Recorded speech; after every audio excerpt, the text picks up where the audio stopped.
Blog Talk Radio.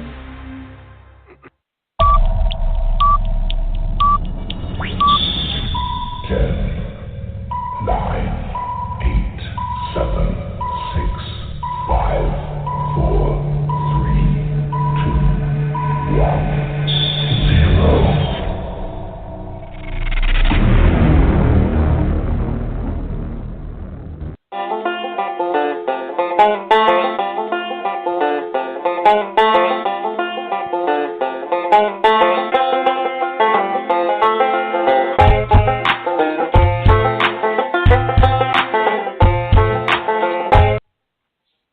Welcome aboard, my minions. My name's Marquis, Presidente. This is what we call the balance. And for the next 2 hours, I will be guiding you through this crazy world of sports. I am on loan from God to bring you the knowledge that you need. We got Daytona 500 weekend, baby, the granddaddy of them all. Certainly, we've had the duels and the clash last weekend. And what an ending to that race. If you did not stick around for the end of that race, Steve Wilson from Speedway Digest will be joining us in the 10 o'clock hour in the second hour to be breaking down Daytona 500 2019. Also standing by in the Balance Green Room, Matthew Embry from WSBT up in South Bend. Going to be talking some college hoops with us and some IndyCar news and a lot of stuff what's going on with IndyCar as we get ready for the 2019 IndyCar season. Mo from the BS Sports Show also is going to join us.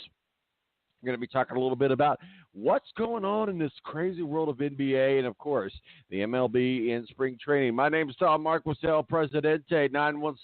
917-898-8516 is our digits. If you want to give me a call, we're going to be talking sports for the next 2 hours. Buckle up. It's about to get good. Tonight, I just want to take you away. Throw your hands up in the sky. Let's make this party alright.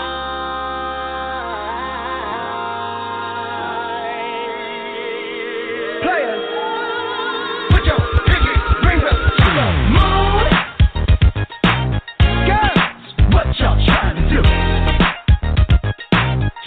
The Air National Guard is a reserve component of the United States Air Force and serves alongside active-duty Air Force members in times of a national crisis. In addition, the Air Guard serves the state and local community in a wide range of capacities. The reason people join the Air Guard is as diverse as our members and includes such reasons as a deep desire to serve their country, money for college, travel, new job skills, and the pride that goes along with belonging to the greatest military organization in the world. I joined because I felt a calling to serve my country, but I didn't want to be far away from my family, so the Indiana Air National Guard was a perfect fit for me. With over 95 different career opportunities to choose from and 100% paid college tuition to any state-funded college, why not give us a call? Call 1-800-841-3103 or visit online at goang.com to find out more. Again, that's 1-800-841-3103. The Air National Guard, guarding America, defending freedom.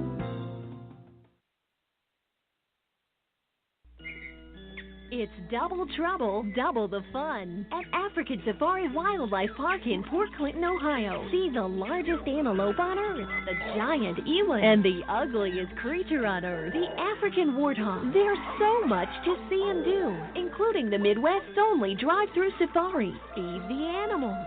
See live educational shows. Feel the excitement. Have your picture taken with a python or cockatoo. Feel the adventure. Shop the Symbol Lodge gift shop with items available from around the globe. Visit the snack bar or picnic facilities. Enjoy a pony or camel ride. Or cheer your favorite porker on to victory in the famous Pork Chop Down. Bring your family to see the rare and exotic animals at African Safari Wildlife Park in Port Clinton, Ohio. Just take Route 2 to the Route 53 North exit and follow the sign. Only 17 miles west of Cedar Point via Route 6. Open every day, rain or shine. When you don't go to Geico.com, car insurance can be confusing. Like Swedish techno confusing. Bark, bark, meow, meow. Dance with me, purple cow. Bark, bark, meow, meow. Ooh, you lovely cow. Geico makes it easy. With 24/7 access, all you have to do is go to geico.com and you can save money on car insurance. It just makes sense. Unlike, Dance with me, purple cow. I like your moves. When you don't go to geico.com, car insurance can be hard. Like early 90s heavy metal hard. I'm yelling and screaming and I'm loud. Roar. Geico makes it easy. You can review and update your policy or report a claim on geico.com or the Geico mobile app. Because shouldn't we all have a little less stress in our lives? I'm not even upset about anything.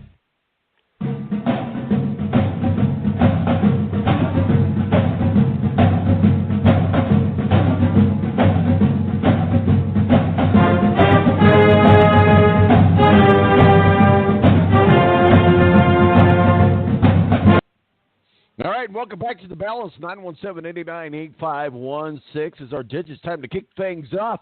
Standing by with us now is Matthew Embry of WSBT Up 96.1, WSBT Up in South Bend. You can find him at Matt Embry. Matt is our official IndyCar contributor, but also our go-to guy with some college basketball. Welcome aboard, Matthew. How was your Valentine's Day, sir? Just glad it's over. Other than that, no comment. I hear you.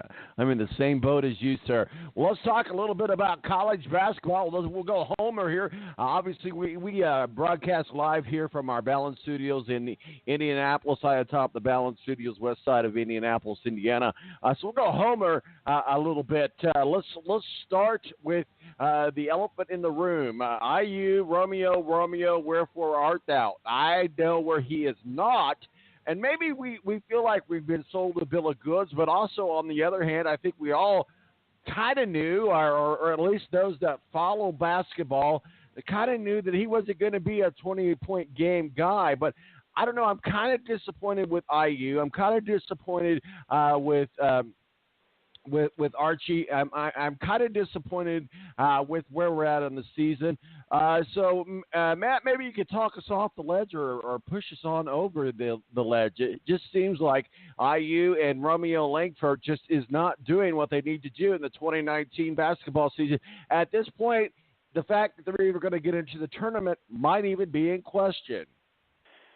At this rate, I don't think they're going to get in. Joe Lunardi and Jerry Palm seem to think if they go 9-11 in Big Ten play, they'll get into the field, and I just don't see that happening because I think even the mid-majors with better resumes, I think, have a better case, like for even schools like, dare we say, Buffalo, Wofford, a few schools in there, I think that have a much better case to get into the field as opposed to an Indiana or some of these other teams that are on the cut line right now. I think the loss to Ohio State was just inexcusable. I mean, Ohio State, they had them on the ropes. They just couldn't make shots down the stretch. They made some poor decisions with the ball. And they let Ohio State back in that game, and Ohio State won it. I think that is just a evidence as to how bad this team has been so far in the season to date. And unless they really pour it on here late, I just don't think they have enough of a case to justify getting into the NCAA tournament at this point. Well, the good thing about it on their resume is they do have some good wins. So at least when we talk about and we look at wins and losses of who they've beat, at least that's in their corner. But do you think, and maybe this is a little bit harsh or a little bit snarky or a little bit strong, but do you think that IU fans and IU was so – I know that Romeo was a top 5 high school athlete, but, here's what I see. I see Tom Crean down in Georgia getting some of the best recruits in the nation. We see Purdue and Matt Painter getting some great recruits. What is it? And we thought, well, yes, I'll have to admit that I was on that bandwagon.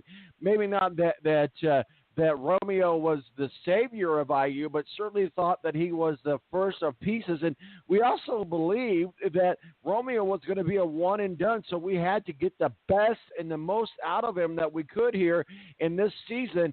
That has not happened. Were we sold a bill of goods on Romeo Langford? Well, that's the same thing with Purdue when they brought in Caleb Swanigan. I'd say be careful what you wish for because you may not get everything that you're hoping for, and it didn't work out for Purdue in the 2 years Caleb Swanigan was at Purdue. And I don't think it's going to work out in the year or whatever Loreal Langford is going to be now. I think it would be better served for him to stay an extra year and to hone his skills and make him a better NBA prospect.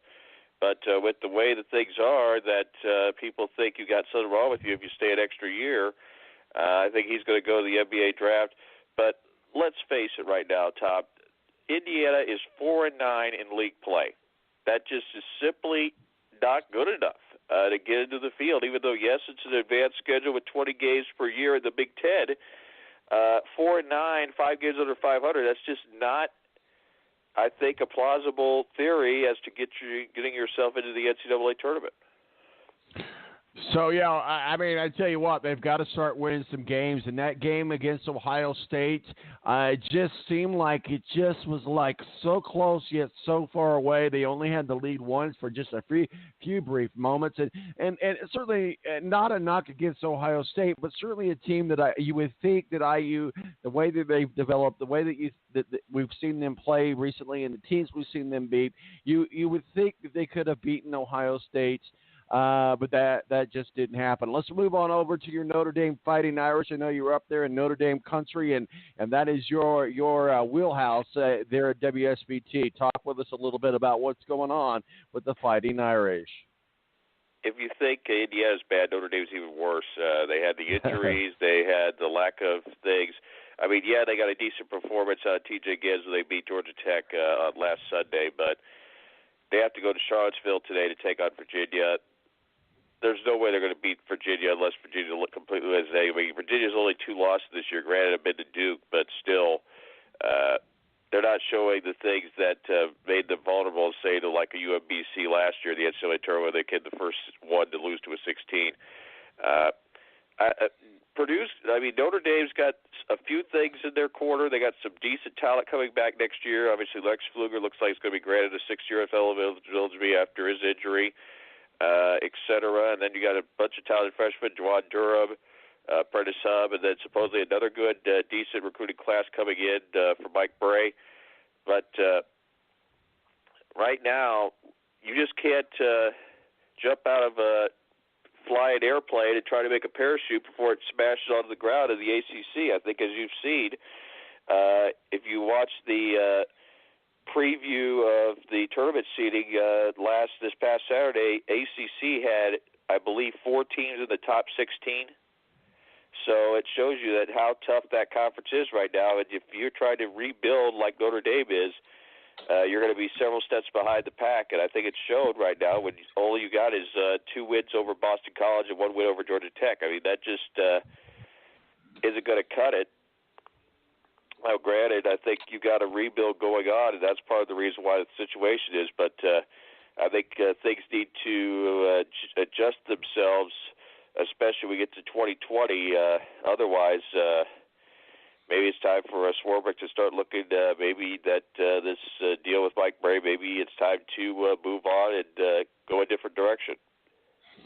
Let's go on over to West Lafayette, Indiana. Obviously, Matthew Painter and Purdue ranked 11 and 12, depending on which poll that you look at. But certainly in the top 25, which is where you want to be talking about with teams going into March. We're definitely headed into March full speed ahead. The Purdue Boilermakers, I don't know that they've shocked anybody. They're just playing Purdue basketball. As much as I hate Purdue because I'm an IU guy, I can't like Purdue, but they're doing a good job. They have a good season. What are your thoughts on Matthew Painter and his Purdue Boilermakers? Did not like their performance against Maryland. They looked lost at sea in that game. And when they look lost at sea, they rely on just one player, Carson Edwards, to do all the work for them. And I don't think it could work out that way. And you saw they struggled big time against Maryland. They lost that ball game. And I think there's just some inconsistency with this team as well. I mean, that's the thing with the Big Ten. I mean, there just isn't a consistent top-to-bottom team there that makes you say this team is a challenger to possibly win a national championship. Now, you can say that with a lot of the teams from, I think, the Big 12.